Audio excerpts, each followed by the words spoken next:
तो चलिए दोस्तों, जानते हैं देश दुनिया की ताज़ा एवं सिलेक्टेड बड़ी खबरों को सिर्फ 5 मिनट में। अगर आपने इस चैनल को सब्सक्राइब नहीं किया है तो चैनल को सब्सक्राइब करें, पास में बेल आइकन दिया होगा उसे भी ऑन कर लें। साथ ही कमेंट बॉक्स में अपने ज़िले का नाम जरूर बताएं ताकि आपको वहां की जानकारी और खबरों से डेली अपडेट करा सके। तो चलिए दोस्तों, बढ़ते हैं अपनी पहली खबर की ओर। 300 यूनिट मुफ्त बिजली बिल भरने वालों की हुई मौज। पूरे देश के लिए नया नियम हुआ लागू। सरकार ने नए बिजली नियम लागू किए हैं, जिनमें स्मार्ट मीटर, बिजली माफी योजना और सौर ऊर्जा के माध्यम से बिजली बचत की पहल शामिल है।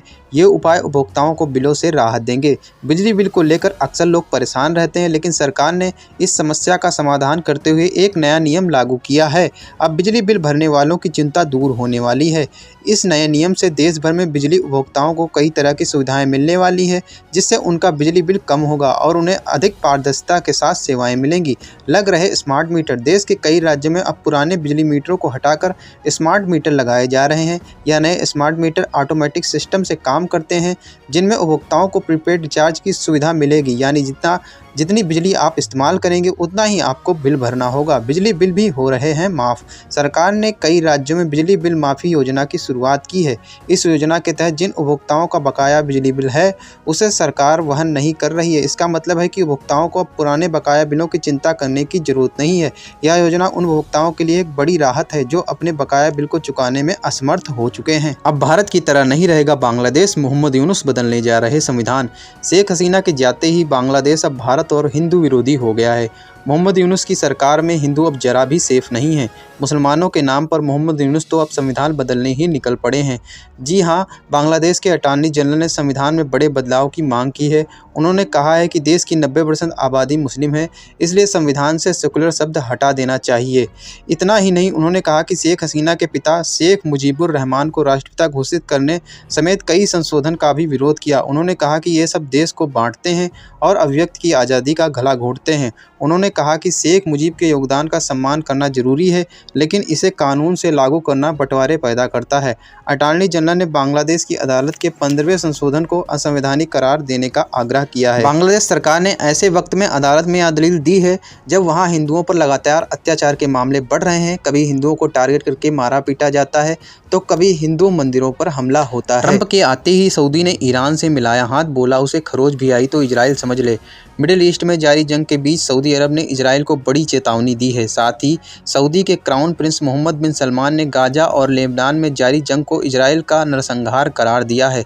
रियाद में एक समिट को संबोधित करते हुए सलमान ने इजराइल को जमकर खरी खोटी सुनाई। ईरान पर हमला ना करे इजराइल। प्रिंस सलमान ने ईरान को लेकर इजराइल को बड़ी चेतावनी दी है। उन्होंने कहा कि इजराइल को ईरान पर हमला नहीं करना चाहिए। इसके साथ ही उन्होंने कहा कि वेस्ट बैंक और गाजा में इजरायली सेना को वापस चले जाना चाहिए। बता दें कि गाजा की जंग शुरू होने के बाद पहली बार है जब सऊदी अरब ने इजराइल की इतनी ज़्यादा कड़ी आलोचना की है। रियाद में मुस्लिम देशों की बैठक। बता दें कि सऊदी अरब ने राजधानी रियाद में मुस्लिम और अरब नेताओं की एक इमरजेंसी बैठक बुलाई है। इस मीटिंग में दुनिया भर के 50 से ज़्यादा मुस्लिम देशों के प्रतिनिधि शामिल हुए हैं। इस साल सरकार किसानों से 150 रुपये अधिक में खरीदेगी गेहूं, इतना हुआ न्यूनतम समर्थन मूल्य।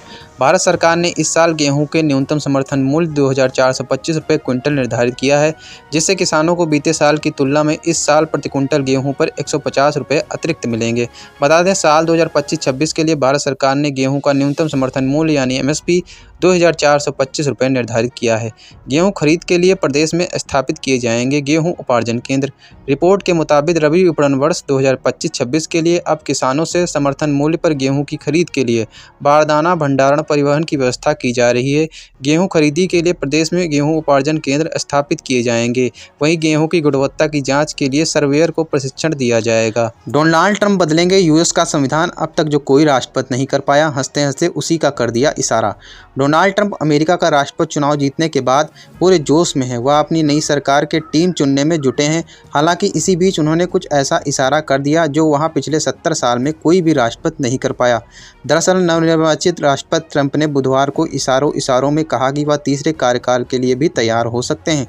डोनाल्ड ट्रंप ने वाशिंगटन के एक होटल में अपने समर्थकों से कहा, मुझे लगता है कि मैं फिर से चुनाव नहीं लड़ूंगा। हाँ, अगर आप कहें कि वो अच्छा है, हमें कुछ और सोचना चाहिए तो बात अलग है। ट्रंप की इस बात पर उनके समर्थक जोर से ठहाका लगाने लगे। कैसे पलटा जा सकता है संविधान संशोधन? डोनाल्ड ट्रंप ने हालांकि यह बात हल्के फुल्के अंदाज में कही थी, लेकिन इससे वहां एक नई बहस को जन्म दे दिया है। दरअसल अमेरिकी संविधान में वर्ष 1951 में संशोधन किया गया था, जिसमें किसी राष्ट्रपति के तीसरे कार्यकाल की संवैधानिक रूप से मनाही कर दी गई थी। इसके तहत राष्ट्रपति केवल 2 बार ही चुनाव लड़ सकता है। उधर वॉइस ऑफ अमेरिका के अनुसार इस संशोधन को पलटा तो जा सकता है, लेकिन इसके लिए संविधान में बदलाव की जरूरत होगी।